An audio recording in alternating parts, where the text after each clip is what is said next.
What is up, everybody? Welcome back to another Dragon Ball discussion video. Here today, we're going to go ahead and talk about Krillin, the man, the MVP. Hashtag Krillin in the comments, please, and thank you if you guys are here listening to the boy. And that being said, I'm not alone. I am here along with the boy Mark, the man Mark, excuse me, the man. And I got to make sure I put some respect on the name. How you doing today, man? What's up, D-Free? Always very good to be here. Thank you for having me once again. And I agree with you. Krillin is the MVP of Dragon Ball, and we're going to lay down all of the reasons why, but this is going to be a fun discussion. Yeah, we're going to talk about Krillin and why he's legit one of the best characters in the series. Now, of course, in terms of power scaling, in terms of fighting, boo, all that other stuff, it doesn't really matter, right? It's not really Krillin's forte. It's not what he's the best at least later on in the series. Well, earlier on in the series, he could compete a bit, things like that. But there are things that Krillin does really, really well, and in fact, in a lot of scenarios, better than a lot of the other characters in the series. One of which, for me, is just hold on. Can we just take a moment, seriously, to appreciate the hotness that Krillin walks away with? Legit. Krillin's out here pulling them, bro. Legit. That's what I want to point out. That's where I want to start. I want to lead the video with that. This man gets Marin, although she's not canon. Screw canon. He got her. He also got 18 in the real continuity. And it's yo, 18 is she's awesome. So, there's that. What do you think about that? Well, I want to just say, you pointed out Marin not being caught in the continuity, but as you point out on Twitter a couple of times, the mistake that 17 makes saying Marin's name, their daughter, with the one R instead of the two, I mean, you could imply that either that's an in-joke or they're making that canon and she doesn't want to think about her husband's ex-girlfriend. Pretty much, yeah, because there are people that would think that Krillin's daughter is named after his ex. No, she's not. It's just, she's not. It's not the same thing. But I did tweet that out if you guys want to check it out. I explain it for that. But yes, you are right. That's one of the cool things that I like about the dynamic there too. Is 18 and Krillin are just such a cool power couple, man. They have such a cool dynamic. But more on the terms of Krillin, some of the things Krillin is also really, really very good at, in terms of, again, not really the fighting thing. He's a great fighter. I mean, he's one of the strongest people on earth. He just can't compete with these new villains these days. But that being said, in all seriousness, the guy is an amazing husband, and he's also an amazing father, and also, more importantly, a lot of times, a very, very good friend. I mean, he's somebody that, when we look at Krillin, he's a character that's been there from the beginning of the series, pretty much, and he's been there through and through, and we've seen him kind of progress alongside Goku, be there for Goku, and one of the most impactful Krillin moments, which unfortunately is not a good moment for Krillin, is what happens to him on Namek with the whole Frieza thing and stuff like that.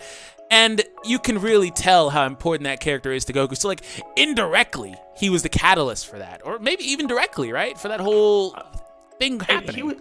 He was the catalyst for a lot of things, not just the fight with Frieza and turning Super Saiyan, but also, when Tambourine kills him.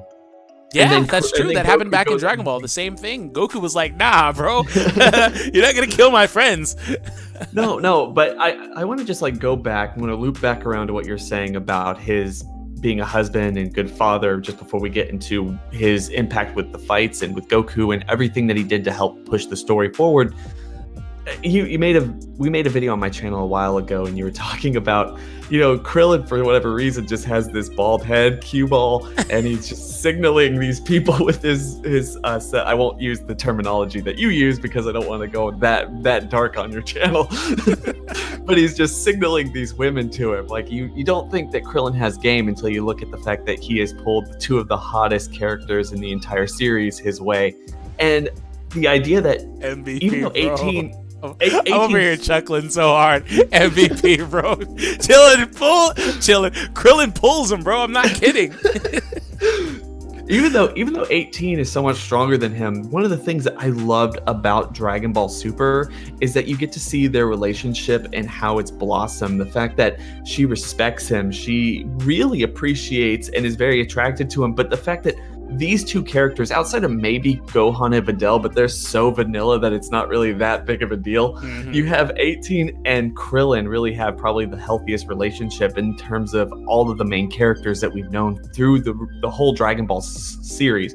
Goku and Chi-Chi are really kind of out there. They're very conservative. And then Vegeta and Bulma are just so volcanic emotion against each other almost every single time, that's what drives a relationship. Yeah. Krillin's the only one here with a normal relationship. And I think that's very important too, because there were like all those scenes like in Super did a good job of playing this up, the relationship between 18 and 17, 18 and Krillin, excuse me.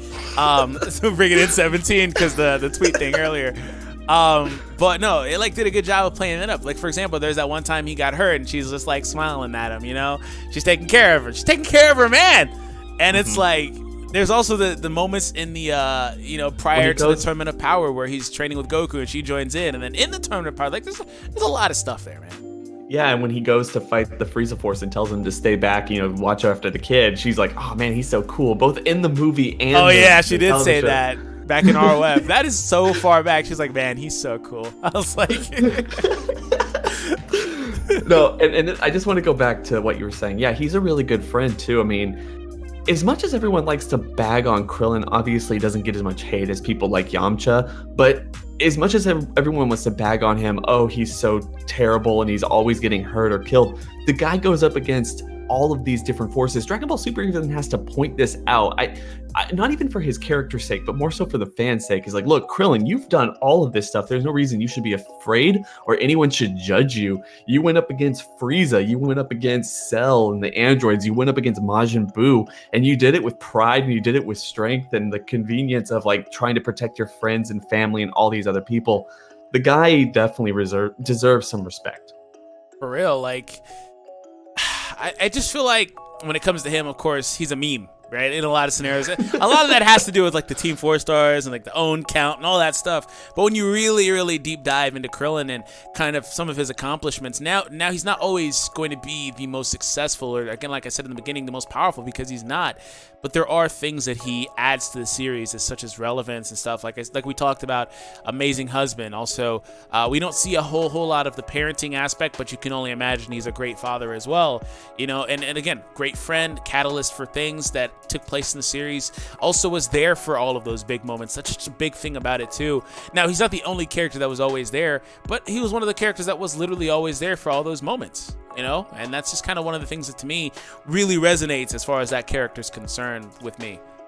Yeah, he was there for those moments, but he was never the person who was ever going to stop that thing from happening. I guess outside of trying to turn off 18 deciding that he was going to turn off he was going to break that remote, he was never the person who was going to step up and solve those issues, but he was always there ready to fight, willing to fight, and stand up against someone who he could not fight. And that's the best part about his character. I mean, regardless of anything, he has shown himself time and time again to be a true hero. Plus the fact, can we just say, you know, out of everyone in all of Dragon Ball, he's the only one who gets up, gets a job to support his family, who actually needs to get a job to support his family. I know like Goku gets a lot of hate for being a farmer and everything, but I mean, they could mooch off of Mr. Satan or even the Ox King if he didn't lose all of his money, but he did because he was supporting them for super long. Yeah. Like Krillin steps up and he gets a job and does this stuff. Yeah. He's a family man, I'm telling you. Krillin is, you know, the thing about Krillin is he, to me, is probably, and this is probably why I like him a lot, he's probably one of the most relatable characters in the series, just from a real world perspective, because of things like that. He's not the only character to go get a job, right? But, you know, things like a lot of what we talked about, you know, it's very relatable, in my opinion. Yeah, he's the one who went on that trajectory. And, you know, when we first met him, especially almost throughout all of Dragon Ball Z, or at least the very first half of it, they treated him like a doormat the entire time. Even the dub making fun of, I don't remember if the sub did this, but I know the dub made fun of him a lot for not having a girlfriend, and like, all this other stuff was happening around him. Heck, Goku had a kid before he did, got married, all these things. And it was always this match between Goku and Krillin. Ever since they met, they were always competing, or at least Krillin was always trying to keep up. But this is a guy who grew up, got his wife, had a family, to the point where he goes and to Goku while he's farming and be like, I just want you to punch me in the face. Like, I want you to punch me in the face because I don't really care about not being on your level anymore or anything else like that. I'm not afraid of your entire full power, but I want to just know how I stack up. And that takes balls. That takes a bravery that I don't even. Bro, Goku legit punched him around the freaking world, bro. He hit him so hard. he did not hold back. He was like, "Oh, I'm sorry, Krillin. I wasn't trying to hit you." Wow, that took the cojones for real. No, yeah. They treat him bad. They still treat him bad, but he is.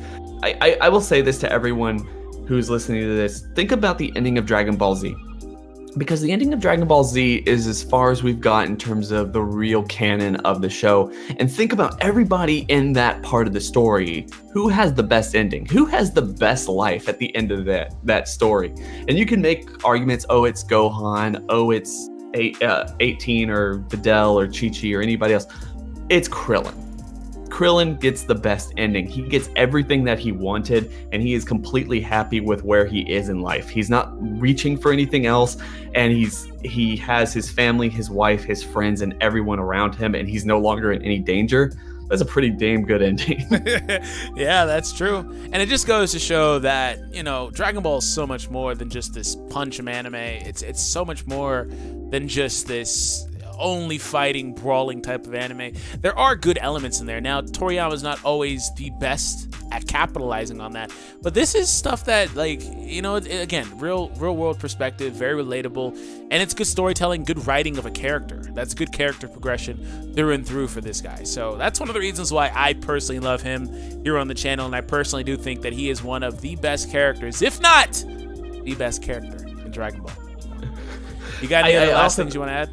Yeah, I think, you can really go a long way in comparing Krillin and Gohan. I mean, they both get a lot of what they want. The problem with that is Krillin's a human being. Gohan is a half-breed Saiyan. None of the fans are ever going to be okay with Gohan being the scholar, family man, holds down a job type because of his heritage, right? Yeah. Krillin doesn't have that burden, and it's one of the reasons why we can relate to him more because, he's just like us. That's the dream, man.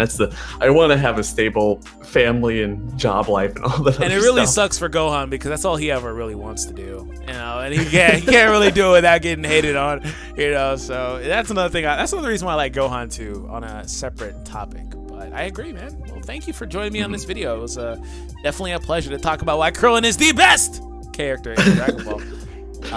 No worries, man. It was fun.